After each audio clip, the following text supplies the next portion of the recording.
Ethan Cole had lived his entire life on the outskirts of Austin, Texas, working in a small, dusty garage that barely earned him enough to survive. Despite the worn-out tools and the cracked concrete floor, he put his heart into every repair.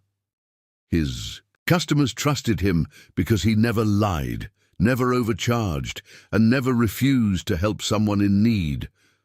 One warm Thursday morning, as he wiped grease from his hands, he heard the soft purr of an expensive engine outside, a sound that didn't belong in his neighborhood. When he stepped out, he saw a luxurious black SUV pulling up slowly. The vehicle's glossy finish reflected the sunlight like a mirror, and for a moment, Ethan wondered if it had taken a wrong turn. But then the back door opened, and a young woman stepped out, slowly, carefully, supported by metal braces strapped around her legs. She was 19, delicate, with soft brown hair and a tired but brave expression. Beside her stood her mother, Valerie Stone, a woman whose confidence and elegance made her instantly recognizable. Valerie was a billionaire, known all over Texas for her real estate empire. Valerie approached Ethan with a mixture of urgency and hesitation.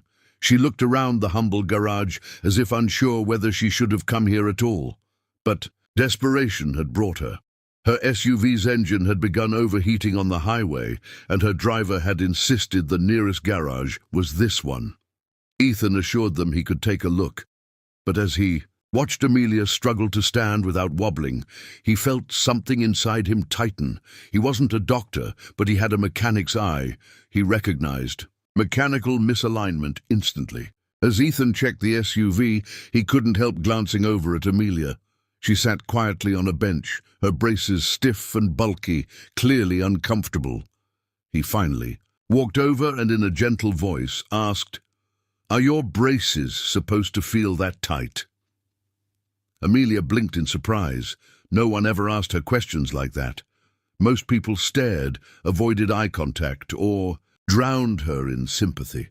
She answered softly that she had been paralyzed since she was 8, after a severe accident, and doctors said walking without support was unlikely. Valerie joined the conversation with a sigh heavy enough to reveal years of silent suffering. She explained that they had seen every specialist in the country. Surgeries, therapies, devices, nothing brought Amelia real improvement. The braces she wore were custom-made by a leading medical company, but Amelia still struggled, and each attempt to stand caused pain. Ethan, listening carefully, knelt beside Amelia, not to inspect her like an object, but to understand the mechanics of her support system.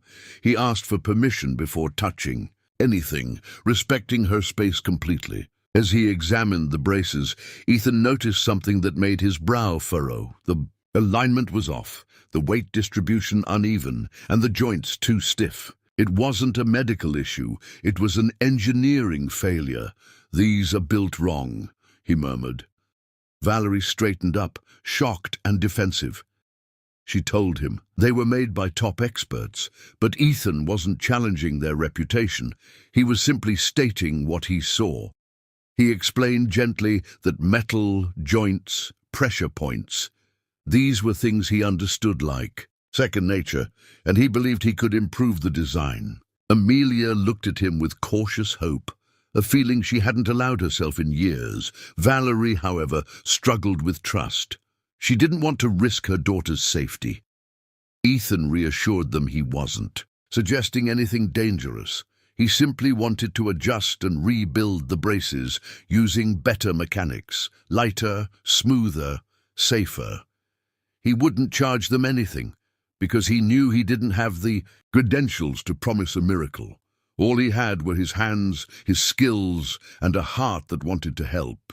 The billionaire mother exchanged glances with her daughter, torn between fear and the desperate desire to see Amelia walk comfortably again. Finally, Amelia nodded first. "Mom, just let him try," she whispered. Valerie's eyes filled with a mixture of love and helplessness, the kind only a mother of a disabled child understands. She agreed, but only under the condition that she would supervise every step. Ethan accepted without hesitation, knowing trust would take time. He carried Amelia's braces carefully into his workshop, analyzing every bolt and joint. Inside the garage, Ethan spread the braces across his work table like a puzzle he was determined to solve. He noticed that the manufacturers had focused more on appearance than functionality. The joints were rigid instead of flexible, the metal too heavy, and the support straps poorly positioned. Every flaw explained Amelia's pain. Ethan felt anger, not at the company, but at the idea that a billionaire's daughter with every resource available had still been denied something as basic as comfort. He stayed late into the night, sketching designs, testing pieces, and finding materials he could repurpose. When Valerie and Amelia returned the next morning, they were surprised to find Ethan already deep into the rebuild.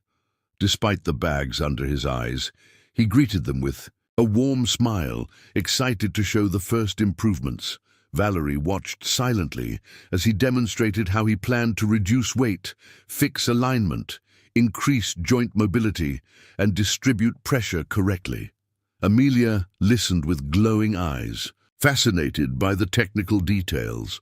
For the first time in years, she felt like someone truly understood her limitations, not as a medical case, but as a mechanical challenge that could be fixed. Ethan began working on the redesigned braces with a dedication that surprised even himself. He spent hours shaping lightweight aluminum, adjusting joint flexibility, and testing the tension of every strap to ensure nothing caused pressure burns or bruising. His small garage echoed with the sound of drilling, sanding, and metal adjustments, but there was something different in the air, a sense of purpose. Valerie and Amelia visited often, watching the transformation closely. Valerie remained cautious, but Amelia was fascinated by the process, asking questions that made Ethan smile. He explained each step in simple terms, making her feel involved in her own miracle. Amelia's presence in the garage became a quiet motivation for Ethan. She watched him with admiration, noticing how carefully he worked, treating her braces not as equipment, but as something precious. She shared stories about her childhood accidents, hospital days, and lost dreams. Ethan listened closely, feeling a deep respect for her strength. Valerie, standing nearby, observed their growing connection. For years, she had shielded Amelia from false hope, but something about Ethan's sincerity softened her walls. She saw no ego in him, just kindness and determination. By the third day, Ethan had rebuilt the entire lower structure of the braces. The joints now moved smoothly, responding naturally to shifts in weight. He added shock absorbers at the knees and padded support along the calves. The braces were no longer bulky and restrictive. They looked sleek, light, and strong. When he placed them on the table, Amelia's eyes widened. She reached out and touched them gently, amazed by how different they felt. Valerie felt her heart beating faster, afraid to believe but unable to resist the spark of hope rising in her chest. Ethan decided it was time for Amelia to try them on. He knelt slowly, helping her slide her legs into the braces with careful precision. The new straps hugged her legs comfortably, and the weight felt surprisingly manageable. Amelia gasped softly, noticing the difference immediately. Valerie hovered behind her, hands trembling, unsure whether to hold on or step back. Ethan instructed Amelia patiently, guiding her through small movements, first bending her knees, then shifting her balance. Each motion felt smoother than ever before. Amelia looked at her mother with shining eyes, whispering, "It doesn't hurt." Ethan placed his hands gently near her arms, but didn't grip her, respecting her independence. "Let your body trust the support," he said softly. Amelia took a slow breath and pushed down on the handles of her walker. She rose shakily, but the braces held her upright without the painful wobble she had endured for years. Valerie gasped, covering her mouth with both hands. Tears welled instantly as she watched her daughter stand straighter than she had in a decade. Ethan stepped back slightly, wanting Amelia to have space to feel the moment herself. With trembling determination, Amelia took her first step. Her right foot moved forward, steady and controlled. Then her left followed. She blinked, shocked, then laughed, an emotional, breathless sound she hadn't made in years. Valerie broke into sobs, barely able to breathe. "Oh my God! Amelia!" she cried. The garage filled with emotion as Amelia continued stepping forward, each one more stable than the last. Ethan watched quietly, gripping the edge of the workbench, overwhelmed by the sight. He had hoped for improvement, but witnessing her walk was more than he ever expected. Amelia turned to Ethan, tears streaming down her face. "I'm really walking," she whispered. Her voice cracked with disbelief. Ethan nodded, unable to hide his own watery eyes. "You are. It's all you." Valerie rushed forward and embraced her daughter from behind, crying uncontrollably. It was the moment she had prayed for through sleepless nights, endless hospital visits, and silent heartbreak. Amelia wrapped her arms around her mother, whispering, "Mom, I'm okay. I'm really okay." Ethan stepped away to give them privacy, but Valerie reached out and pulled him closer, thanking him through her tears. As the emotional wave calmed, Ethan suggested more practice. Amelia agreed eagerly, feeling stronger with each attempt. She walked back and forth across the garage, gaining confidence. Valerie watched every step like a mother witnessing her child's first walk all over again. Ethan adjusted the straps as needed, fine-tuned the angles, and encouraged Amelia gently. The room filled with hope, pure, tangible hope. For the first time in years, Amelia wasn't thinking about limits or pain. She was thinking about possibilities. Valerie realized that this young mechanic had done what top specialists couldn't. When Amelia finally sat down to rest, Valerie approached Ethan with gratitude she couldn't express in words. Her voice shook as she told him he had changed their lives. Ethan shook his head humbly, saying he simply fixed what others overlooked. But Valerie knew better. It wasn't just mechanics. It was heart, compassion, and the refusal to give up on a girl he didn't even know. Amelia smiled at Ethan, her eyes warm with admiration. In that moment, the three of them felt connected by something far deeper than circumstance, a shared belief in miracles born from kindness. In the days following Amelia's breakthrough, word quietly spread around town. Neighbors who had once walked past Ethan's garage without noticing now stopped to congratulate him. But Ethan tried to keep things humble. He didn't see himself as a hero. Meanwhile, Valerie and Amelia returned for follow-up adjustments. Amelia's walking improved daily, and each visit brought new confidence. Valerie still couldn't believe that a struggling mechanic had achieved what top medical engineers couldn't. She watched Amelia walk across the garage floor with growing pride, each step a reminder that miracles sometimes come from the most unexpected places. A week later, Valerie invited Ethan to their home to celebrate Amelia's progress.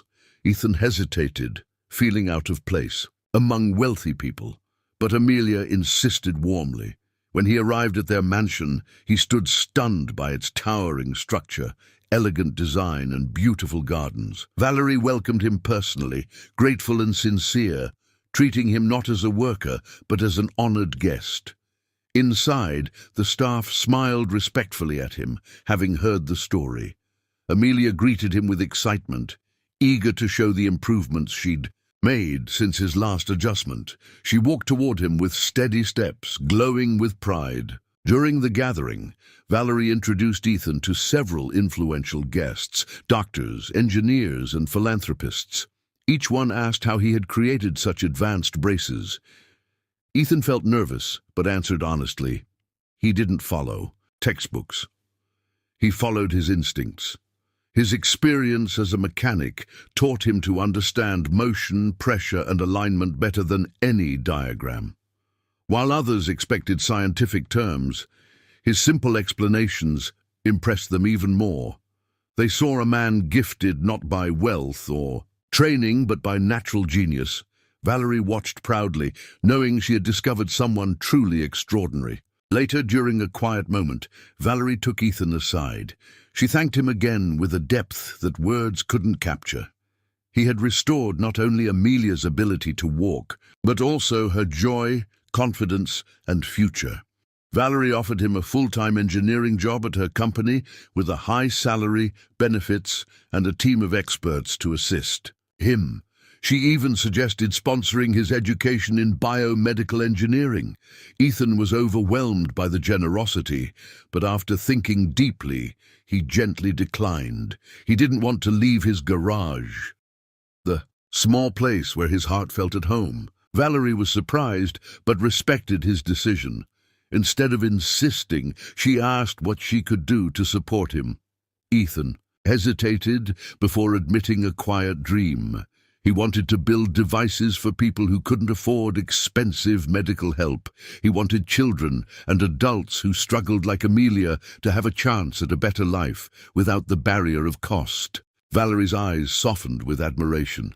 She promised to help him in a way that matched his vision. She didn't need credit or attention. She simply wanted his kindness to reach more lives. Weeks later, with Valerie's anonymous funding, Ethan opened a new workshop, a rehabilitation engineering center dedicated to designing custom braces, supports, and mobility devices. The building wasn't luxurious, but it was bright, organized, and filled with tools he had only dreamed of having. A sign outside read, "Cole Mobility Solutions, making hope walk." People from across Texas began visiting, each one hearing stories about the mechanic who built miracles with his hands. Ethan treated every patient with the same patience, respect, and dedication he had shown. Amelia, slowly his name became known, not as a mechanic but as a lifesaver. Amelia often visited the workshop to help. She greeted families, demonstrated her walking progress, and encouraged children who felt scared.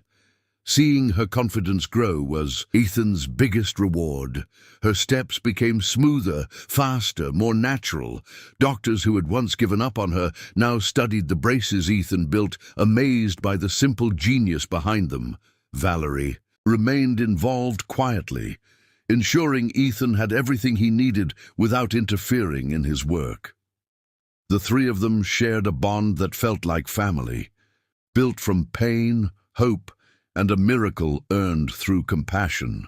One evening, as the sun set over the Texas horizon, Amelia walked toward Ethan outside the workshop. She stood strong and tall, the warm light reflecting in her eyes. She told him she had been accepted into a physical therapy program inspired by her own journey. She wanted to help others regain strength the way he had helped her. Ethan felt overwhelming pride, knowing she was stepping into a life she once thought impossible. Valerie joined them, placing a gentle hand on Amelia's shoulder, smiling through grateful eyes. They all looked out at the sunset, sharing a peaceful silence. In that moment, Ethan realized how deeply their lives had intertwined. A poor mechanic, a billionaire mother, and a disabled girl whose courage had transformed all three of them. Their worlds had collided by chance, but their bond endured by choice. Amelia had gained her future, Valerie had regained her daughter's joy, and Ethan had discovered his purpose. And as the days passed, people across Texas continued to seek him out, calling him the man who fixed more than machines, the man who fixed hearts, futures, and hopes. Their story became a reminder that miracles don't always come from money or medicine. Sometimes they come from ordinary hands with extraordinary kindness.